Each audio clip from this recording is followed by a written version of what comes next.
buenas a todos, bienvenidos una vez más a Psicologízate en casa.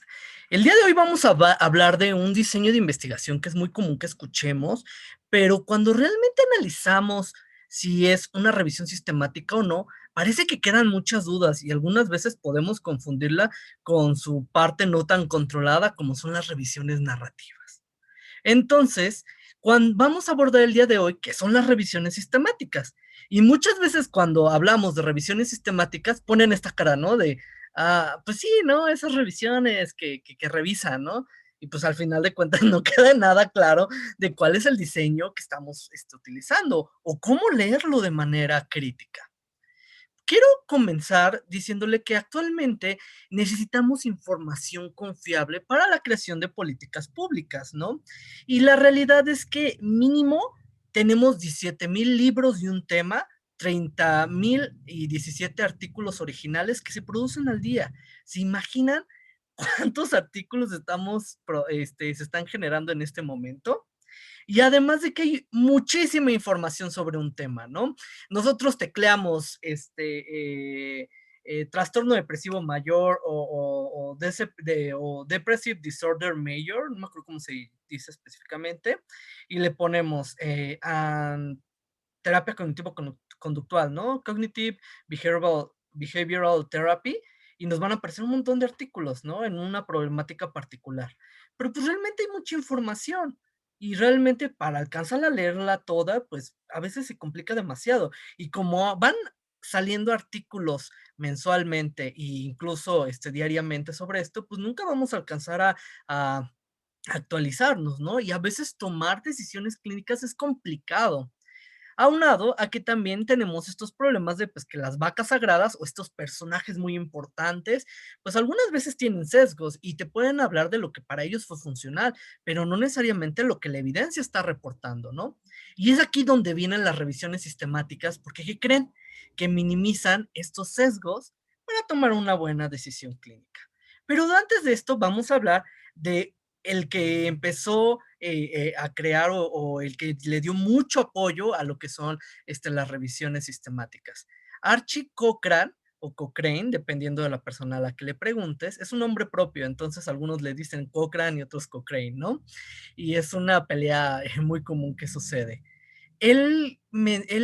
Cuando era joven, manifestó su preocupación por la falta de evidencias eh, eh, en las intervenciones que se utilizaban en la parte médica. Pero ustedes me dirán, oye, pero nosotros somos psicólogos, ¿por qué esto nos impacta? Pues porque a partir de esta idea se creó una organización muy importante llamada Cochrane, ¿no? Que es actualmente una de las bases de datos más importantes de primero y segundo nivel de evidencia.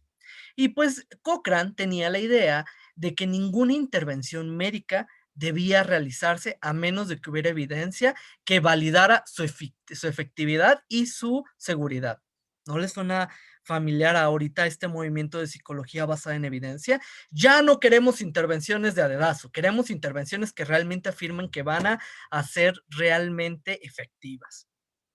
Y él, pues, justamente tuvo por mucho tiempo problemas principalmente para mantener la erección. De hecho, acudió a múltiples tratamientos, tanto médicos como psicológicos. De hecho, estuvo recibiendo psicoanálisis y por eso también generó un gran desprecio hacia el psicoanálisis por la baja efectividad que tuvo al respecto y a otras situaciones médicas.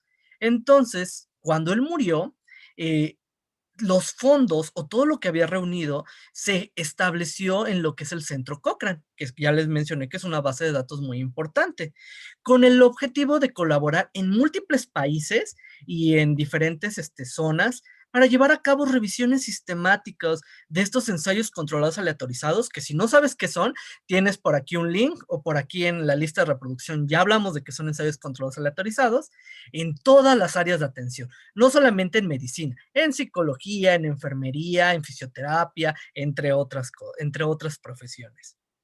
Y él tenía la firme idea que las revisiones sistemáticas nos iban a acercar a tomar las mejores decisiones clínicas. ¿Pero qué es una revisión sistemática? Pues principalmente encontramos son estas revisiones que tienen un plan detallado y completo, y es una estrategia de búsqueda a priori con el objetivo de reducir el sesgo, es decir, vamos a buscar información toda la que existe, pero tenemos un equipo de múltiples profesionales preparados, pero tomamos ciertas cosas para reducir el sesgo al momento de buscar, que no la haga una sola persona, que se abarque toda la información, que tengamos formas de evaluar la evidencia de manera confiable y sintetizándola para que las personas que la puedan leer puedan tomar decisiones clínicas al respecto. Y sobre todo, no hacemos revisiones sistemáticas porque sí, sino a temas de relevantes o de importancia para la salud. Y esto nos lleva a que justamente las revisiones sistemáticas tienen objetivos claramente definidos antes, a priori, antes de que se realice la investigación y no van cambiando de acuerdo a los objetivos que se van planteando o si hay evidencia o no. Tienen criterios de selección predefinidos, qué se va a aceptar y qué no se va a aceptar de la evidencia que se va a recolectar. Tiene metodología explícita y reproducible, es decir, que tienen que explicar específicamente cómo se va a llevar la búsqueda y que si yo meto esa misma búsqueda, me van a salir los mismos artículos que ellos encontraron. Y es una búsqueda sistemática, es una búsqueda así súper obsesiva de un montón de personas que ven todo, pueden encontrarse hasta 5,000, 3,000 artículos al respecto, ¿no? Y no solamente es buscar porque sí, sino leerlos también, imagínense. Por eso a veces se tardan 1 año y medio para que realmente se publiquen, porque se tienen que leer esos artículos y realmente saber si son válidos y si realmente son confiables, y se sintetiza y se presenta. Y para ello, pues tenemos varias ventajas, ¿no? Nos ahorramos tiempo de búsqueda, provee evidencia realmente que es confiable, resuelve inconsistencias al respecto. Por ejemplo, cómo suprimos que el debriefing no tiene evidencia para prevenir trastorno de estrés postraumático o trastorno de ansiedad generalizada cuando el individuo sufrió un trauma o un evento muy aversivo, pues con una revisión sistemática. Identificamos brechas, es decir, bueno, ya identificamos que esto es funcional. Oye, pero ¿qué creen? Que no han mencionado cuáles son los mecanismos que pueden estar influyendo. Y establecen preguntas que han sido resueltas, es decir, ya lo resolvimos, ya no tenemos que seguir investigando sobre esto. Ahora vamos hacia otros objetivos. Y permite explorar diferencias entre estudios, es decir, qué son las características que podrían favorecer o empeorar lo que es la generalización de un estudio. Y tenemos dos tipos, las cualitativas y cuantitativas, ¿no? Entre ellas encontramos las quali, que presentan solamente la evidencia en forma descriptiva y sin análisis estadístico. Acuérdense, el análisis estadístico es importante siempre y cuando los estudios tengan características similares y puedan y tengan formas de medición similar. ¿Por qué? Porque es como si a una licuadora le metes basura, un metaanálisis es como una licuadora. Si tú le metes basura, ¿qué creen? Va a salir basura. Entonces, cuando los estudios no son comparables, entonces aquí lo que podemos hacer es nada más representar descriptivamente y esto no le quita ningún valor. Solamente es que pues no hay suficiente evidencia para poderse comparar. Y luego están las cuantitativas, que presentan la evidencia de forma descriptiva y usan técnicas estadísticas para combinar resultados siempre y cuando cumplan los criterios para un metaanálisis, que en otro video vamos a ver con mayor exactitud cómo leer un metaanálisis y qué es un metaanálisis. Y hay diferentes tipos de revisiones sistemáticas, porque cuando hablamos de revisiones sistemáticas, nada más pensamos en intervenciones. La realidad es que hay una gama, tenemos revisiones de sombrilla, revisiones sistemáticas de revisiones sistemáticas. Esto es increíble porque evaluamos la calidad metodológica de revisiones sistemáticas que se han hecho y vemos si realmente están bien hechas, porque tampoco se salvan de tener sus sesgos. Revisión de intervenciones, donde se comparan dos o más intervenciones con variable independientes diferente, pero con una variable dependiente única. ¿No? Revisiones de diagnóstico, evalúan que también funciona una prueba diagnóstica. ¿Cómo sabemos que ahorita el PHQ-9 es el gold standard para, tamizar lo que es sintomatología depresiva? Con una revisión de diagnóstico, revisión sistemática de diagnóstico. Revisiones de pronóstico, evalúan el probable curso, los resultados específicos de la enfermedad. o de las personas. ¿Cómo sabemos que si las personas que no reciben tratamiento psicológico basado en evidencia o con bases científicas, pues si no lo reciben empeoran? Pues con este tipo. Revisiones metodológicas. ¿Cómo sabemos que realmente un diseño es bueno para medir un cierto tipo de fenómeno psicológico? Con revisiones metodológicas. Y cualitativas, ¿cómo podemos, también podemos ver cuestiones fenomenológicas, entrevistas indirectas, grupos focales, entre un montón de cosas, ¿no? Entonces, cuando hablamos de revisiones sistemáticas, hablamos de una categoría así enorme. Es como hablar de n igual a 1. De n igual a 1 hay un montón de n igual a 1. ¿Y qué creen? Que ahorita se están haciendo ya revisiones sistemáticas en intervenciones específicas para n igual a 1. Y eso está bastante interesante, porque ya pronto, en unos años, vamos a tener con mayor abundancia este tipo de diseños. Y además, otras características. Son necesarias más de 2 personas. Una solita no se lo puede chutar.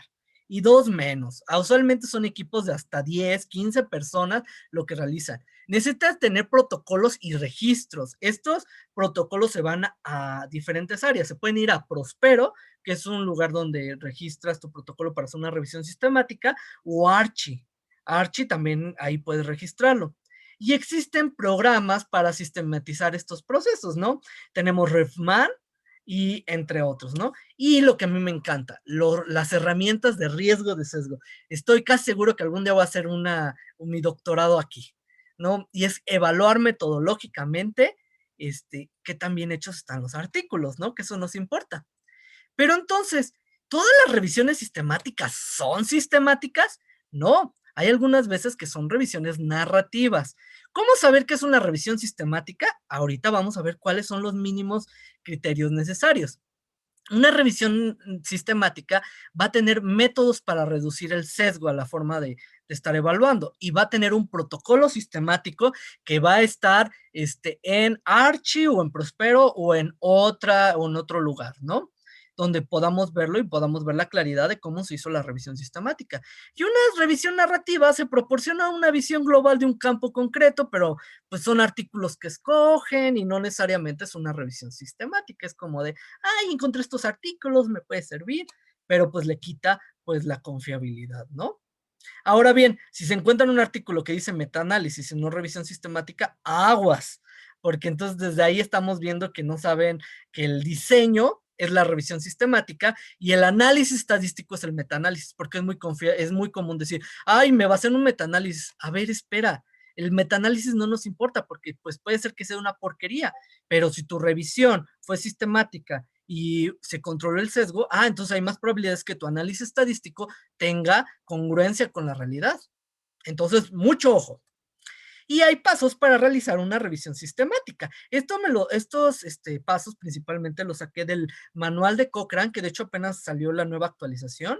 Eh, y ya están disponibles en español. Y aquí lo que menciona son los principales pasos, ¿no? Formular una pregunta, buscar en la literatura, relevancia y validez, extracción de los datos, redactar tu revisión sistemática y diseminarla, ¿no? Y volvemos a lo mismo, porque la ciencia siempre va a estar buscando resolver estas interrogantes. Pero ¿cuál es esta formulación de una pregunta? ¿A qué nos referimos? Toda búsqueda de información parte con la aparición de una incógnita. ¿Será mejor la terapia del dialéctico conductual que la terapia centrada en la transferencia para trastorno límite de la personalidad? No lo sabemos, sabemos que los dos tienen eficacia, pero hasta ahorita no he encontrado una revisión al respecto.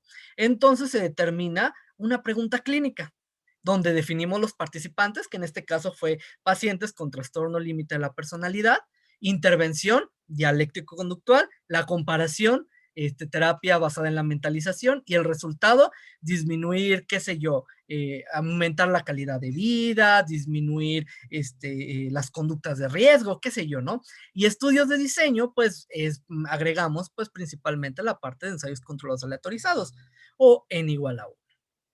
Y luego, una vez que ya sabemos cuál es nuestra pregunta, tenemos que ir a bases de datos. Sabrán que en el canal hay muchos tutoriales de cómo buscar en bases de datos para que puedan acceder a ellas, ¿no? Y pues sobre todo que esto hay que buscar las bases de datos que sean más confiables, ¿no? Tenemos PubMed, Medline, hablamos de Web of Science, hablamos de CINAHL, de múltiples bases de datos al respecto.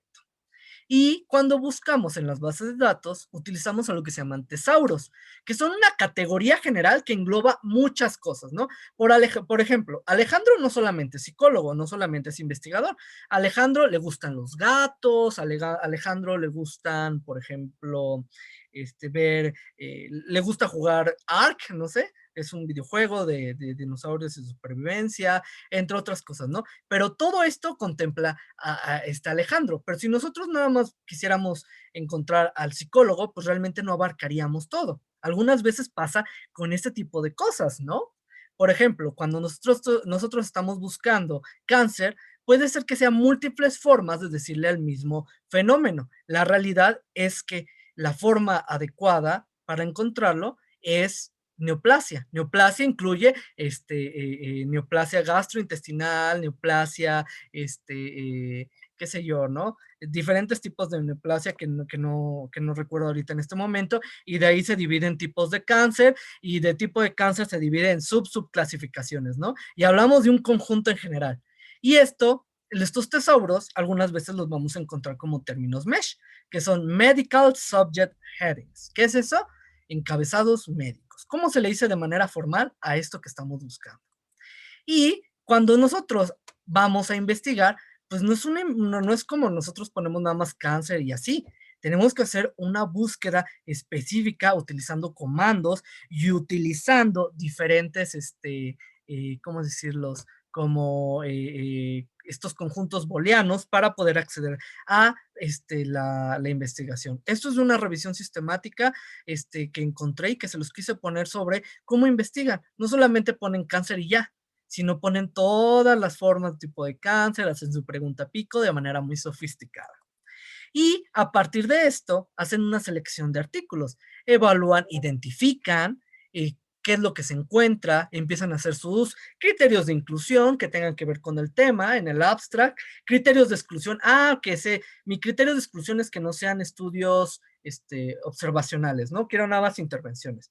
Y luego los criterios de eliminación, ya está leyendo el estudio, pero no reportó tamaño del efecto, o no está bien realizado, o esto que menciona no es un ensayo controlado aleatorizado, para que al final nos quede solamente una pequeña porción. He visto revisiones sistemáticas que analizan 5,000 y se quedan con 3 estudios confiables.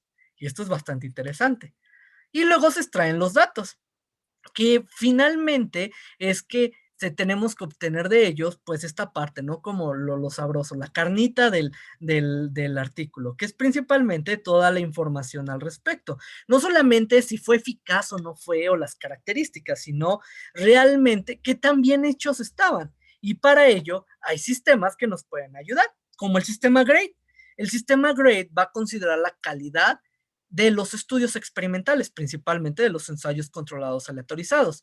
Y también hay algunas como modificaciones para, por ejemplo, los estudios observacionales, ¿no? Casos y controles y cohortes, dependiendo. Pero aquí lo que van a evaluar es la calidad metodológica, es decir, qué tan bien hechos están, si están libres de sesgo. Y esto está súper padre porque lo que genera es que tenemos una checklist y podemos saber si tiene sesgo, si hay mucho sesgo o si controlaron bien los estudios. Y eso nos permite que las decisiones clínicas tener la seguridad de decir, bueno, esta decisión que voy a tomar es baja de sesgo y lo más probable es que sea lo mejor para ello. Obviamente que si tienen baja calidad en los estudios, pues probablemente, pues sí es primer nivel de evidencia, pero ¡újule! Hay que hacer mejor los estudios para saber si realmente es una decisión confiable. Y pues el sistema GRADE pues va a tomar diferentes cosas, ¿no? Sesgo de selección, desde cómo se asigna y se selecciona a los participantes, de confusión o realización, otros factores que puedan estar influenciando, variables extrañas, sesgo de detección, problemas de exposición de la variable independiente y las evaluaciones, sesgo de desgaste, información perdida, de notificación, cómo se presentó y lo que no se presentó, y otros sesgos que pueden haber, dependiendo del tipo de diseño, ¿no? Y al final de cuentas, esto nos va a llevar a una tablita. Si es nivel de calidad alto a muy bajo. Si es alto, pues tenemos alta confianza de que el efecto real y el estimado son similares, ¿no? Y entonces no tenemos tanta duda de que realmente esto se acerque. Es decir, hay una correlación alta de esto, pero si es muy baja la calidad metodológica, pues realmente la estimación es muy incierta y el efecto verdadero muy probablemente sea diferente al estimado. Lo que encontramos realmente sea diferente a, o pueda haber otras variables que estén afectando. Y entonces dices, bueno, esto es la primer nivel de evidencia, pero bueno, vámonos con calmita, ¿no? Y que desafortunadamente en psicología muchos de los estudios llegan a moderado o bajo, ¿no? Es muy raro que puedan llegar a alto, pero si se llega a alto, pues agarrarnos de ahí. De alto, yo he visto de alto y moderado principalmente la terapia bueno, activación conductual y por ejemplo, terapia cognitivo-conductual ahorita ha tenido muchos problemas, a pesar de ser gold estándar, porque muchos de, de las revisiones sistemáticas mencionan que la calidad de la evidencia es entre bajo, muy bajo.